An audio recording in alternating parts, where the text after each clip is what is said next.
Good morning. How are y'all doing? Coach, good morning. Great to see you. Um, Really about what I thought, looking at the tape. I told the players yesterday, started out really by praising them. I thought it was, you're down 35-7, and, it's not like you're down 35-2 to an underdog, 7, to an underdog or somebody you should be beating or you should be whatever. I mean, this is a good football team that's picked to win our league. They beat Nebraska the week before and stuff. So, and I think that was a great thing to see them kind of stay together and come back and fight and then have a chance to win the football game. So that was, I think, the really positive part. The part I'm still not really sure about, which we just kind of talked about yesterday. It's something that, I don't really harp on a lot during the season because, you kind of we got another game this week. So it's the fact that we started so slow. And I don't know. I actually thought that last week, other than being extremely hot, which is hot for everybody, but I thought we had pretty good practices. And, thought we were ready to go. And I don't know, really, when you go back and look, it just didn't seem like we were playing as fast as we need to. We not as urgent as obviously we needed to. And to be honest with you, I mean, I was the second quarter and really at the half, I was kicking myself, hey, look, we don't have the legs. That's my fault, this and that. Well, it's the thing about legs and having that kind of energy, you don't just find it at the half. You're either tired or you're not. And so we did. We found it. And so I'm not really, like I said, I wish I had the answers. I'd make sure it never happened again. But hopefully we can, I think it comes down more to confidence and, and just having that belief that, hey, we're supposed to win this game. And hopefully, but anyway, that's kind of it. We did have some good performances, I thought. Defensively, I mean, holding a team like that to 4 first downs in the second half. Offense had about just south of 400 yards in the second half, and it's there were a couple silly penalties that we have to get corrected that we had in the Southeastern game that cost us the other night too as well. So, but it's at the end of the day, it's one game. We're 2-2. We've been 1-3 the last several years, so that's we're a little bit ahead.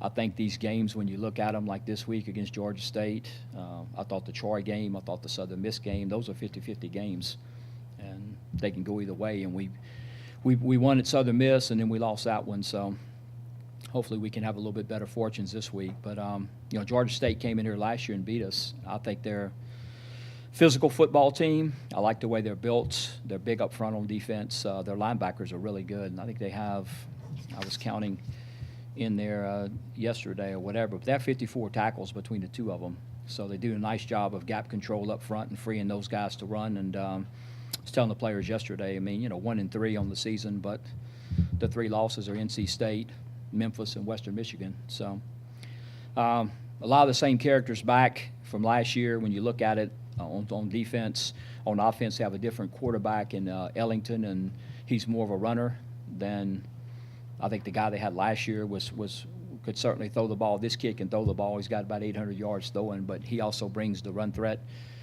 which we'll have to deal with. And then, Penny Hart's still lurking. So, they got him back there returning kicks this year and stuff too. I guess they're more confident in his leg, but he certainly had a great day. I shouldn't say a career day. I don't know his career, but he had a great day against us last year for sure, and he'll be somebody that, we'll have to pay attention to as well. But they have a new stadium, which on tape looks nice, so we're looking forward to going over there. But it's going to be another really tough game.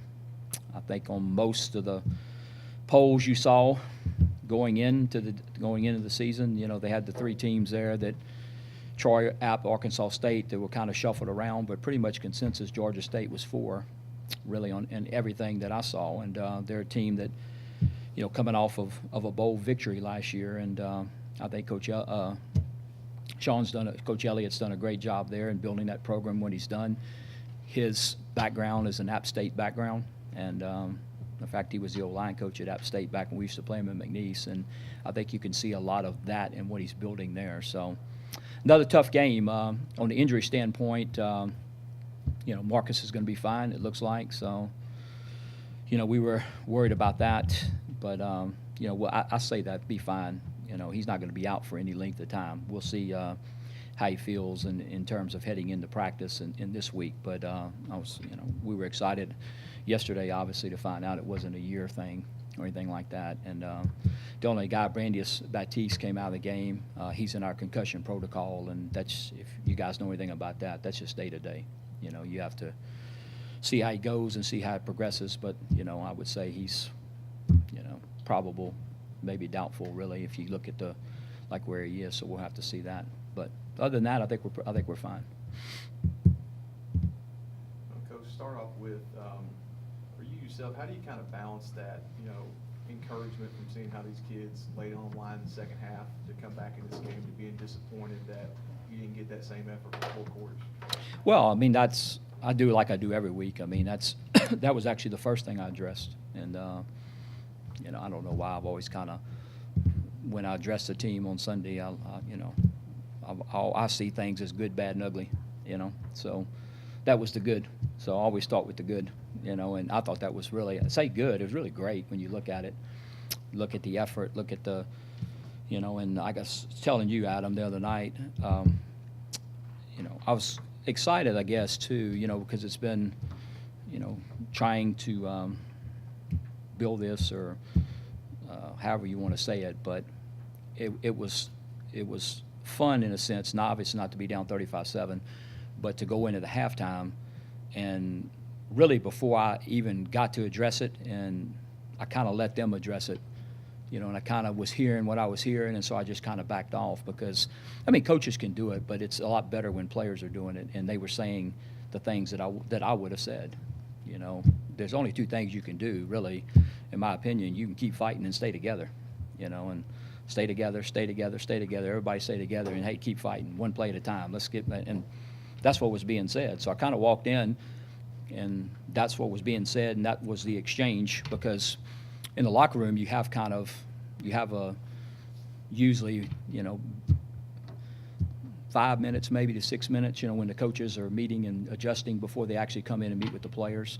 And so sometimes it's going good, I go straight to the coaches. Sometimes it's not, I go straight to the players and let the coaches go. And I don't even go with the coaches, I go straight to the players. And like I said, for really first time, the right things were being said, so hopefully that bodes well moving forward. So I listened, and the guys were taking charge of it, and and so I kind of acted like I was going in to get some Powerade, really, which I don't even drink Powerade, and kind of let them go, and then kind of backed off and reinforced what they were saying, and moved on. But that was good. We had talked about that the other night. So that in itself, I guess, is a sign of, it may not show up in the win and loss column, but it's a sign of growth. I hope so. It's 1 week, but I hope so. And, because really, other than that, and I wasn't trying to make light of, I don't even remember who asked the question the other night, but halftime adjustments, when nothing's going right, good luck. Not like you can just, there's a whole bunch of adjusted, really. But if you look at what we did in the second half, and I know I made that point, Coach Kubik made the point, Coach Collins made the point, we did the same thing we did in the first half. And nothing changed. It's not like we got a new game plan and did whatever. We did the exact same things, and I told the players that yesterday. It was the exact same calls. I went back and looked at the defensive call sheet and the offensive call sheet. The same thing, and stuff. So, it's more about, just trying to get everybody together and stuff. In that case, it is, and I've always been big on 2, but that was really the other night. Didn't really call for it. But in a close game, I've always thought that the most important drive of the first possession of both offense and defense of the third quarter, to me, that kind of sets the tone for the rest of the game, which set the tone at A&M. Went 3 and out, and then they get the ball. I'm saying, to me, that's kind of the gauge of that. But we didn't score, but we did get the ball and drive the length of the field and had a good productive drive, and then held them 3 and out. And so I thought that did kind of change it maybe a little bit. But I've always thought that was big drive when you look at close games and stuff, but it really wasn't about that the other night. So, Coach, in that play when Caleb Evans threw that interception, what were you kind of thinking? What was kind of your mindset going into that last play? It was a combination route called, and then the man call, really the boundary. And if you watched it, I saw it actually happening, but I didn't really realize what they were doing. And look, give them credit. It just so happened, but 8 was I guess, on the wrong side, and everything was hurry up. And when you went in there, it was man-to-man, the boundary, and 8 came running across the field, really, which made it 2-over-1. We made it 2-on-1, and I don't think Caleb ever saw him because, really, when you look at it, I don't know what he said. I didn't ask him, but I don't think he ever saw the guy. But, look, they had confusion, really, when they were lined up, and 8's a great player. I mean, but he came running, really, from the other side and on the dead run, whatever, and picked it off, which, it looked like man-to-man is what it looked like, and so that's why I'd have thrown it to. You mentioned, Sean Elliott's background and everything, and I think it's kind of interesting when you look at these two programs because it seems like you're both trying to build in the right direction. Obviously, they went to a bowl game last year, but do you see kind of a similar program over there with what they're trying to build? Yeah, they had actually went to a bowl game the year before I came here too. You remember they had a really good season with Coach Miles and all of that, and then the next year they had really, really high expectations. You remember coming into my first year here, they had some injuries and stuff and didn't go quite as what they thought. So, I think that really when you look at them, I mean, the program has moved in the right direction. I remember watching them on tape when Bill Curry was there, huh? Mm-hmm. Going back and watching them, they played a couple Southland people, and I remember watching them, and the program has really evolved. But it's a good program. They got good players, and that's what last year, and we made that comment when we came off the field. But they definitely passed the eye test, which I thought they did the first year when we went and beat them in the Georgia Dome. When you just look out there, how they've recruited and stuff. I mean, they're long, they're big. They definitely looked the part, and they do this year too. I said they've played 3. They've lost to 3 teams that actually beat Kennesaw, who they lost to last year. Kennesaw is one of the better FCS teams in the whatever, and they came back and beat Kennesaw this year. But NC State and Memphis has a lot of speed. Just watching the teams play, and so they've played 3 pretty good football teams. Just what I think. Watching the teams, whatever and stuff. So, this will be their first conference game. So, Coach, when you mentioned Coach Elliott's background at App State, just when you look at App State and you look at Georgia State, what are some, the glaring similarities between the two? Well, I think the main thing with me I always see is, when I think of App State, I think of run the football, stop the run. That's what I think, and I think that's what they're trying to do. And they had Manning last year, who was a really good thrower, and I think they featured that more. And I think they're getting back to, if you look at now, this young man can throw it too, but they're getting back to, more of that where now, he's running the ball, and running some of the same plays, the zone concept scheme that App State does. But that's what I think about when I see it, Chris. Just looking at, like I said, that's what I've always thought about App State, way back to playing them when I was at McNeese and playing those games. But they've always been good at that. I joked with Satterfield before the game we played in the first year, because on the conference call, one of the reporters from App State asked a question, what do you think makes App State pretty good? And I don't know. I mean, it kind of caught me off guard. There's a bunch of things, really. And I said, well, running the football and stopping the run, other than that, I don't know, Because, it's a pretty good way to start it, That'll make anybody pretty good. It's made Alabama pretty good. It's made Ohio State pretty good. It'll make anybody pretty good. But that's always, to me, when you look at it, and that's the way Sean, I think, built this deal. I mean, they're set on stopping the run, trying to run the football. And I think if you can do that in most games, you're going to have a chance, and you don't beat yourself. You're going to have a chance. Last year, you guys struggled with their down front defensively, trying to get those guys blocked. How similar are the things that either what Troy gave y'all problems with the twists and the stunts? Really not even, unless Georgia State changes what they're doing, not even close. Because Troy's smaller, built on movement and trying to do all those types of things. We've seen this with Georgia State before. I mean, we've seen, the style of defense they play. Auburn runs it, which this is built more off of their bigger guys, and they try to two-gap you more than they try to move you and stuff. But last week, we knew it was coming with Troy, and I thought we actually did a decent job of handling it too. But Troy was more off of movement, and there's very few plays that Troy played anything that was just similar, what I consider a base defense.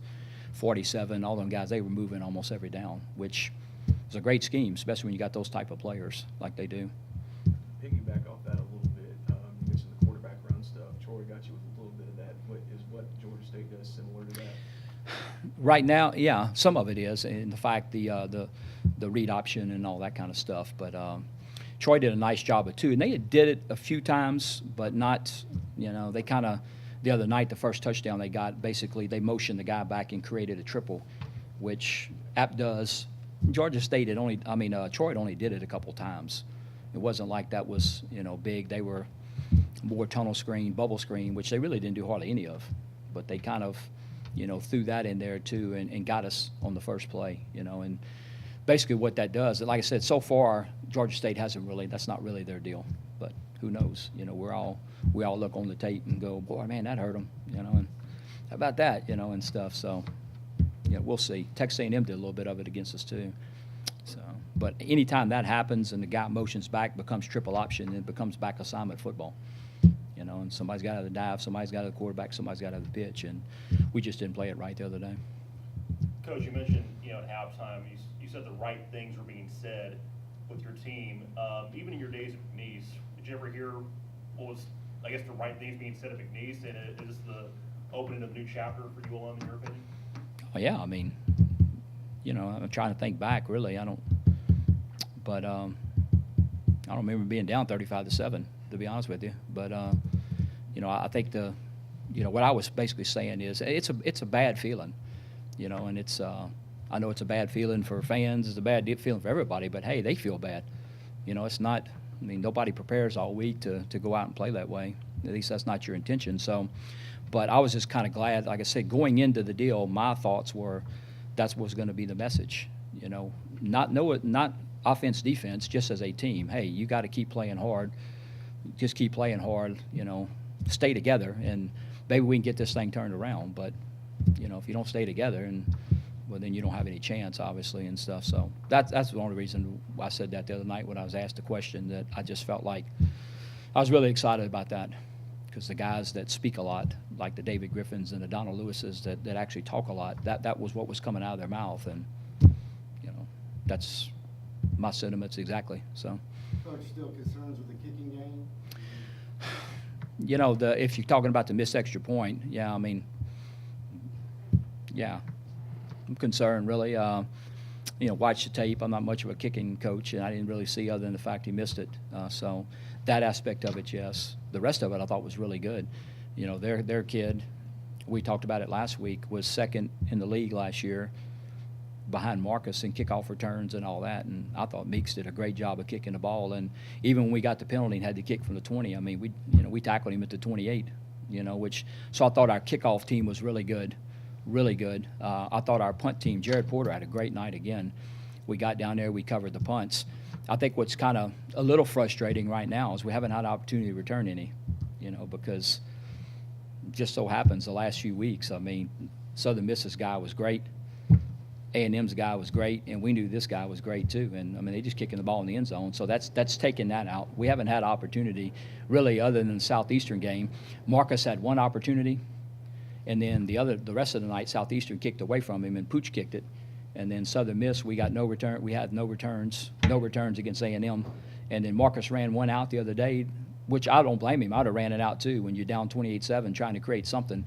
But the hang time and 4 yards in the end zone, just kneel it. Your blocking has no chance, with that kind of hang time and stuff. But at the time, I don't blame him. I'd have ran it out too, just trying to create something. But we really haven't had those opportunities.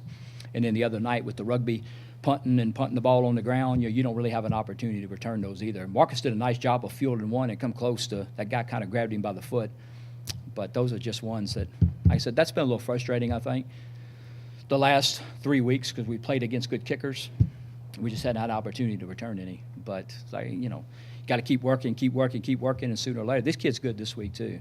But they've had a few that have been returned against him, that you've actually been able to field and return. He's been about 50-50. The guy from A&M, the guy from Southern Miss, that's almost, they're like 90% touchback. So. You're working Peterson back into the mix. What percentage is he now? And you see him incorporating more in the offense? Yeah, that's definitely the plan. And I don't know really percent, because, it's a matter of really, he won't be 100% until he gains his weight back, more than likely. But he looks good. He's got a lot of energy and practice and stuff, and looks really good. And, tried to spot play him last week some, and maybe not in there, as much of the physical part of it, but spot play him and get him in and some opportunities to catch the ball like he did the other night and stuff. But hopefully we can get him in there because he can help us out.